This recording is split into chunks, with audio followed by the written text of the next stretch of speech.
ಮೊದಲೇ ಒಂದು 500, 300, 400 ಹೊಡಿತಿದ್ದೋ. ಈಗ ಒಂದು 700, 800 ರೂಪಾಯಿ ಜೀವನ ಸಂಸಾರ ಮಾಡ್ಬೋದು, ಆ ಮಟ್ಟಕ್ಕೆ ಇದ್ದೀವಿ ಸರ್. ಏನೋ ಮಲಾಸ್ ಗುರಿಜಿಂದ ಏನೋ ಸುಮಾರು ದಾನ ಏನೋ ಒಂಚೂರು ತಟ್ಮಟ್ಟಿದ್ದೀವಿ ಸರ್. 600, 500 ರೂಪಾಯಿ ದುಡಿತೇವೆ, ಇವತ್ತು 1000 ರೂಪಾಯಿಗಿಂತ ಇವೆ. ಬಟ್ಟೆ ಉಂಡು ಊಟ ಬಟ್ಟೆ. ಈಗ ಗೌಡಗೆರೆ ಆದಮೇಲೆ ಅದರಲ್ಲೇ ನಮ್ಗೆ ಜೀವನ ಆಗಿದೆ. ನಮ್ಗೆ ಮೊದಲು ಸ್ವಲ್ಪ ಕಷ್ಟ ಇತ್ತು. ಸುತ್ತಮುತ್ತ ಹಳ್ಳಿ ಜನಗಳು ಬದುಕಬೇಕು ಅನ್ನೋ ರೀತಿ ಅವರು ಇದು ಮಾಡ್ತಾ ಇದ್ದಾರೆ, ನಮಗೆ ಸಪೋರ್ಟ್ ಕೊಡ್ತಾ ಇದ್ದಾರೆ. ನಮ್ಮ ಗುರುಜಿ ಆಶೀರ್ವಾದದಿಂದ ಈಗ ನಮ್ಮ ಆಟದ ಎಲ್ಲರಿಗೂ ಸ್ವಲ್ಪ ಅವರ ಸಂಸಾರಕ್ಕೆ ತಕ್ಕಮಾಗಿದೆ. ಇವತ್ತು ಗೌಡಗೆರೆ ಚಾಮುಂಡೇಶ್ವರನಲ್ಲಿ ಎಷ್ಟೊಂದು ಜನ ಪ್ರತ್ಯಕ್ಷವಾಗಿ ಪರೋಕ್ಷವಾಗಿ ಅವ್ರು ಬದುಕು ಕಟ್ಕೊಂಡಿದ್ದಾರೆ. ಅದರಲ್ಲೂ ಆಟೋ ಡ್ರೈವರ್ಸ್ ಅಂತ ಬಂದಾಗ ಈ ಹಿಂದೆ ಕೋವಿಡ್ ಹೊಡೆತಕ್ಕೆ ಅವ್ರು ನಲುಗೋಗಿದ್ರು. ಅದಾದ ನಂತರ ಫ್ರೀ ಬಸ್ ಬಿಟ್ಟಲ್ಲಂತೂ ಇವರ ಬದುಕು ಚಿಂತಾಜನಕ ಆಗಿತ್ತು. ಆದರೆ ಗೌಡಗೆರೆನಲ್ಲಿ ಆ ಥರ ಅಪ್ಯಾಯಮಾನವಾಗಿ ಆಟೋ ಡ್ರೈವರ್ಸ್ ಏನಿದ್ದಾರೆ ಅತ್ಯಂತ ಸುಂದರ ಬದುಕನ್ನು ಕಂಡುಕೊಂಡಿದ್ದಾರೆ. ಅದಕ್ಕೆಲ್ಲ ಕಾರಣ ನಮ್ಮ ಗೌಡಗೆರೆ ಚಾಮುಂಡೇಶ್ವರಿ ಮತ್ತು ಮಲ್ಲೇಶ್ ಗುರುಗಳು. ಇವತ್ತು ಈ ಕ್ಷೇತ್ರದಲ್ಲಿ ಬಂದ ನಂತರ ಇವ್ರ ಬದುಕಲ್ಲಿ ಏನು ಬದಲಾವಣೆ ಆಯಿತು ಅನ್ನೋದನ್ನು ಹೇಳ್ತಾರೆ. ಸರ್, ಮುಂಚೆ ಹೇಗಿತ್ತು ಗೌಡಗೆರೆಗೆ ಕ್ಷೇತ್ರ ಬದಲಾದ್ಮೇಲೆ ನಮ್ಮದು ಜೀವನ ಬದಲಾಗಿದೆ. ಈಗ ಗೌಡಗೆರೆ ಆದಮೇಲೆ ಅದರಲ್ಲೇ ನಮಗೋಸಿ ಜೀವನ ಆಗಿದೆ. ನಮ್ಗೆ ಮೊದಲು ಸ್ವಲ್ಪ ಕಷ್ಟ ಇತ್ತು. ಈಗ ಸ್ವಲ್ಪ ಗೌಡಗೆರೆ ಈಗ ಬಸ್ಗಳು ಬಂದ್ರೂ ಈಗ ಅಕಸ್ಮಾತ್ ಆಟೋಗೂ ಹತ್ತಾರೆ ಜನ, ಮತ್ತು ಬಸ್ಗೂ ಬರ್ತಾರೆ. ಓಕೆ ಸರ್, ಟೋಟಲ್ ಎಷ್ಟು ಆಟೋಗಳಿವೆ ಸರ್ ನಮ್ಮ ಹತ್ರ ಒಂದು 50 ಗಾಡಿ, 50 ಆಟೋ ಇದೆ. 50 ಆಟೋದವರೆಗೂ ಜೀವನ ನಡೀತಾ ಇರೋ ಸಮಯ ಎಲ್ಲ. ಹಾಂ, ಈಗ ಮಲ್ಲೇಶ್ ಗುರುಜಿನೂ ನಡೀತದೆ. ದೇವ್ರು ಅವ್ರು ರಾತ್ರಿ 10 ಗಂಟೆಯಲ್ಲಿ 11 ಗಂಟೆಯಲ್ಲಿ ನಾವು ಬಂದು ಕರ್ಕೊಂಡು ಹೋಗ್ತೀವಿ, ಕರ್ಕೊಂಡ್ಬಂದ್ಬಿಡ್ತೀವಿ.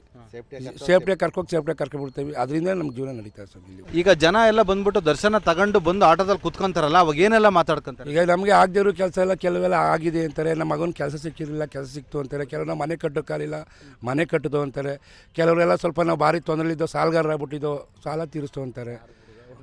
ಈ ಥರ ಎಲ್ಲ ಇದು ಮಾಡಿಕೊಂಡು ಹೇಳ್ತಾರೆ. ಆಮೇಲೆ ಊಟದ್ದು ಎಲ್ಲ ಊಟದ ವ್ಯವಸ್ಥೆ. ಈಗ ಎಲ್ಲೂ ನಾವು ತುಪ್ಪ ಹಾಕಲ್ಲ ದಾಸೋಹದಲ್ಲಿ, ಇಲ್ಲಿ ತುಪ್ಪ ಹಾಕ್ತಾರೆ ನಮಗೆ ಅಂತೆಲ್ಲ ಇದು ಮಾತಾಡ್ತಾರೆ.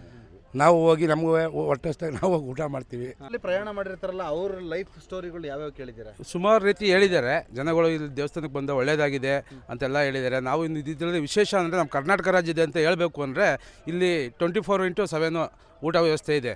ಮತ್ತು ಇಲ್ಲಿ ಏನಪ್ಪ ಅಂದರೆ ಒಂದು ಫ್ರೀ ದರ್ಶನಲ್ಲಿ ಏನೇ ಅಲ್ಲಿ ನಮ್ಮ ಗುರೂಜಿಯವರು ಅದೊಂದು ಇದು ಮಾಡಿದ್ದಾರೆ. ಇಲ್ಲಿ ಏನಪ್ಪ 24 ಗಂಟೆ ಬಂದ್ರೂ ಊಟದ ವ್ಯವಸ್ಥೆ ಮಾಡಬೇಕು, ಬಂದವರಿಗೆ ಹಸ್ಕೊಂಡು ಹೋಗಬಾರ್ದು ಅನ್ನೋ ರೀತಿ ಎಲ್ಲ ಮಾಡಿದ್ದಾರೆ. ಮತ್ತು ಎಲ್ಲ ಕಡೆ ಕೇಳ್ತೀವಿ, ಇದು ಇಷ್ಟು ಟೈಮ್ ಅಂತ ಊಟದ ವ್ಯವಸ್ಥೆ ಇರುತ್ತೆ. ಇಲ್ಲಿ ಆ ಥರ ಇಲ್ಲ, ಕೊಡಬೇಕು. ಮತ್ತು ಇದು ವಿಶೇಷ ದರ್ಶನ ಮಾಡಬೇಕು ಅಂತಾರೆ. ಇಲ್ಲಿ ವಿಶೇಷ ದರ್ಶನ ಇಲ್ಲ. ಇವರವರೆಗೂ ನಮ್ಗೆ ದರ್ಶನ ವಿಶೇಷವಾಗಿ ಬಿಡಬಾರ್ದು ಅಂತ ಹೇಳಿದ್ದಾರೆ. ಮತ್ತು ಹಳ್ಳಿ ಜನಗಳು ಬದುಕಬೇಕು ಅನ್ನೋ ರೀತಿ ಅವರು ಇದು ಮಾಡ್ತಾ ಇದ್ದಾರೆ, ನಮಗೆ ಸಪೋರ್ಟ್ ಕೊಡ್ತಾ ಇದ್ದಾರೆ. ಮತ್ತು ನಾವು ತುಂಬ ಕಷ್ಟ ಇದ್ದು ಆಟೋದವರು. ಇವಾಗ ದೇವಸ್ಥಾನ ಆದಮೇಲೆ ತುಂಬ ರೀತಿ ನಮಗೊಂದು ಸ್ವಲ್ಪ ಅನುಕೂಲ ಆಗಿದೆ, ಒಳ್ಳೆಯದಾಗಿದೆ. ಬಂದಂಥ ಜನಗಳಿಗೂ ಒಳ್ಳೇದಾಗ್ತಾ ಇದೆ. ಅದನ್ನ ಹೇಳಕ್ಕೆ ನಾವು ತುಂಬ ಇಷ್ಟಪಡ್ತೀವಿ. ನಮ್ಮದು ಗುರುಜಿಯವ್ರಿಗೆ ಇನ್ನೂ ತುಂಬ ಖುಷಿಯಾಗಿ. 600, 500 ರೂಪಾಯಿ ದುಡಿತೇವೆ, ಇವತ್ತು 1000 ರೂಪಾಯಿಗಿಂತ ಇವೆ. ಬಟ್ಟೆ ಉಂಡು ಊಟ ಬಟ್ಟೆ. ಚೆನ್ನಾಗಿದೆ ಸರ್. ಈಗ ಫಸ್ಟ್ ಓಸಿ ಎಲ್ಲ ಇದಾಗೋಯ್ತು. ಈ ಓಸಿ ನಮ್ಮ ಊರಿಗೆ ನಾವು ಗೌಡಗೆರೆಯ ನಮ್ಮ ಗುರುಜಿ ಆಶೀರ್ವಾದದಿಂದ ಈಗ ನಮ್ಮ ಆಟದ ಎಲ್ಲರಿಗೂ ಸ್ವಲ್ಪ ಅವರ ಸಂಸಾರಕ್ಕೆ ತಕ್ಕಮಾಗಿದ್ದಾರೆ. ಗುರುಗಳೇ, ಬೆಂಗಳೂರಿನ ಬರ್ತದೆ ಜನ, ಈ ಕಡೆ ಬಿಡದಿ, ಕೆಂಗೇರಿ, ನಾಯಂಡಹಳ್ಳಿಯಿಂದ ಬರ್ತದೆ. ಈ ಕಡೆ ತುಮಕೂರು, ಕುಣಿಗಲ್ ಕಡೆಯಿಂದ ಬಸ್ಗಳು ಬರ್ತವೆ. ಈ ಕಡೆ ಮೈಸೂರು, ಚಾಮರಾಜನಗರ ಎಲ್ಲ ಕಡೆಯೂ ಬಸ್ಗಳು ಬರುತ್ತೆ. ಆ ಥರದಿಂದ ಜನ ಈ ಕಡೆ ಬಂದು ಜನ ನಾವು ಆಟೋದಲ್ಲಿ ಹೋಗ್ತೀವಿ. ಆಟೋದಲ್ಲಿ ಸಂಪಾದನೆ ಆಯ್ತು. ಈಚೆಗೆ ಏನಪ್ಪ ಅಂದರೆ ಒಳ್ಳೆ ಮಳೆ ಬೆಳೆ ಎಲ್ಲ ಸಂಪೂರ್ಣ ಆಯ್ತಾ ಇದೆ. ಈ ಚಾಮುಂಡೇಶ್ವರಿ ಜಯದಿಂದ ಒಳ್ಳೆ ಅನುಕೂಲವಾಗಿದ್ದೀವಿ. ಸರ್, ನಿಮ್ಮ ಆಟೋದಲ್ಲಿ ತುಂಬ ಜನ ಟ್ರಾವೆಲ್ ಮಾಡಿರ್ತಾರೆ. ಅವ್ರ ಸ್ಟೋರಿಗಳು ಏನೇನು ಕೇಳಿದ್ದಾರೆ ಸರ್ ನೀವು? ಒಳ್ಳೇದಾಯ್ತಾ ಇದೆ ಅಂತ ಹೇಳಿದ್ದಾರೆ. ಇಲ್ಲಿ ಚೆನ್ನಾಗಿ ಬಂದಮೇಲೆ ನಾವು ಚೆನ್ನಾಗೇ ಆಗಿದ್ದೀವಿ, ಇನ್ನೂ ಚೆನ್ನಾಗಿದ್ದೀವಿ ಅಂತಾರೆ. ಮೊದಲೇ ಇಲ್ಲಿ ಬರೋಕ್ಕೆ ಮುಂಚೆ ನಮಗೇನು ಇರಲೇ ಇಲ್ಲ ಅಂತ ಹೇಳಿದ್ರು ಅವರೇ ನನ್ನ ಹತ್ರನೇ.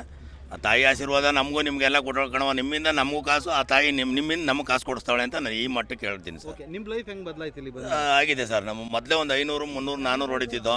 ಈಗ ಒಂದು 700, 800 ರೂಪಾಯಿ ಜೀವನ ಸಂಸಾರ ಮಾಡ್ಬೋದು, ಆ ಮಟ್ಟಕ್ಕೆ ಇದ್ದೀವಿ ಸರ್. ಈ ಒಟ್ಟಲ್ಲಿ ಈ ತಾಯಿಯಿಂದ ನಾವು ಬದುಕಿದ್ವಿ. ನಮ್ಮ ಗುರುಜಿ ಮಾಡಲಾಗಿ ಇಲ್ಲಿ ಸ್ವಲ್ಪ ಎಲ್ಲ ಆಟೋ ಡ್ರೈವರ್ಗಳು ಸ್ವಲ್ಪ ಒಂಚೂರು ಮುಂದಕ್ಕೆ ಬಂದಿದ್ದೀವಿ. ಇವತ್ತು ಎಷ್ಟು ಟ್ರಿಪ್ಪು ಸರ್? ಇದೊಂದು 4 ಟ್ರಿಪ್ ಹೋಗಿದ್ದೀನಿ. ಏನೋ ದೇವ್ರು. ಈ ಮುಂಚೆ ನಿಮ್ಮ ಜೀವನ ಹೆಂಗಿತ್ತು? ಗೌಡಗೆರೆ ಬಂದ್ಮೇಲೆ ಸರ್ ಮೊದಲು ಜೀವನನೇ ಒಂಥರ ಕೊರೋನಾ ಬಂತು, ಲಾಕ್ಡೌನ್ ಆಯಿತು, ತಿರ್ದಾ ಬಸ್ಸು ಫ್ರೀ ಅಂತೆಲ್ಲ ಸುಮ್ಮನೆ ಆಯಿತು. ಏನೋ ಮಲಾಸ್ ಗುರುಜಿಂದ ಏನೋ ಸುಮಾರು ದಾನ ಏನೋ ಒಂಚೂರು ತಟ್ಮಟ್ಟಿದ್ದೀವಿ ಸರ್.